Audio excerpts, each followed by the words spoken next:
করেছিস না? এবার ভালো করে কর যাতে তুই পাস করতে পারিস। হ্যাঁ মা। মা, আমার সব বন্ধুদের মোবাইল আছে, কিন্তু আমার কেন মোবাইল নেই? ঠিক আছে, তুই পাস করলে আমি তোর মোবাইল কিনে দিব, ঠিক আছে? বাহ, পানি ফেলিম সামনে।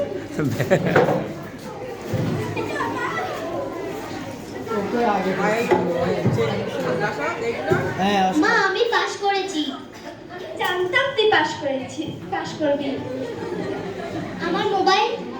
আমি তো জানতাম, তাই তো আমি আগে থেকেই তোর জন্য মোবাইল কিনে রেখেছি। Good. এই নে।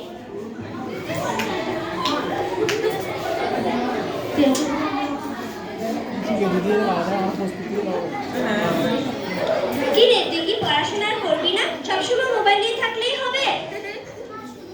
মোবাইল দেখছি। এতক্ষণ কি করছিস? এতক্ষণ তুই মোবাইল দেখিসনি? না মা, এতক্ষণ তো পড়েছিলাম। কত বড় মিথ্যা কথা বলতে পারিস? মা, আমি মিথ্যা কথা বলছি না, আমি এখন মোবাইল দেখছি। মা, আমাকে গেমস খেলতে দাও। তোকে আমি আর বুঝাবো না, তুই যেমন ইচ্ছা তেমন কর।